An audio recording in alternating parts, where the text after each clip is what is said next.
আমি এখান থেকে প্রায় 10 থেকে 12 বছর আগে আমি গোপালগঞ্জ গিয়েছিলাম কোনো এক কোম্পানির সার্ভে অফিসার হিসেবে, ফিল্ড অফিসার হিসেবে।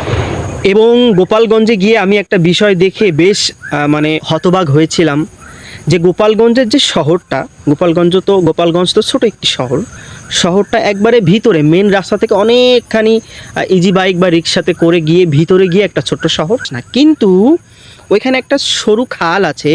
ওই খালটা বলতে গেলে বলা চলে ঢাকা সিটিতে হাতির ঝিল বা গুলশান লেকে যেরকম ডেভেলপ করা হয়েছিল, ঠিক একই প্রকল্প হয়তো ওখানে বাস্তবায়ন করা হয়েছে গোপালগঞ্জের ওই খালে বা ওই জনপদে। কিন্তু আমাদের সাতক্ষীরা জেলা জনবহুল একটি সিটি, একটি পরিচিত শহর সাতক্ষীরা, যেখানে বাণিজ্যিক সম্ভাবনা আছে, অনেক সংখ্যক মানুষের বসবাস। আমাদের সাতক্ষীরা শহরের ভিতরে ছোট্ট একটি খাল আছে।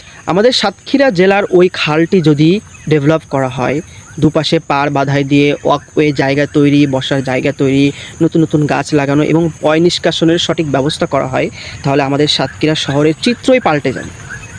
কিন্তু তেমন কোনো উদ্যোগ আমরা দেখছি না, তেমন কোনো উদ্যোগ যে নিবে এমন কোনো মানুষই আমরা এখনও খুঁজে পাচ্ছি না।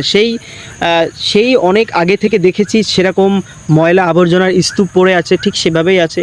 দুধারে পার বাঁধার যে একটা কার্যক্রম, সেটার কোনো অগ্রগতি নাই। ইন্ডিয়ার সীমান্তবর্তী যে নদী আছে, ওই নদী থেকে উঠে এসেছে, ওখানে জোয়ার ভাটার স্বাভাবিক চলাচলের ব্যবস্থা করা যায়, কিন্তু জানি না ভৌতিক কোনো কারণে বা ভৌতিক কোনো শক্তি সেটা আটকে দিয়েছে, জোয়ার ভাটা হটে যাবে।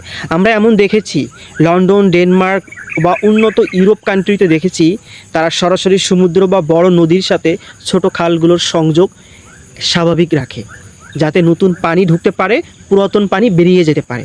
আর ঠিক সেই কারণে সেই সমস্ত খালের দুপার কতটা সবুজায়ন, কতটা সুন্দর পরিপাটি থাকে, খালের বাস্তুতন্ত্র ঠিক থাকে, মানুষ স্বাচ্ছন্দ্যে সময় কাটাতে পারে, শহরের পরিবেশ অনেক অনেক ফ্রেশ থাকে।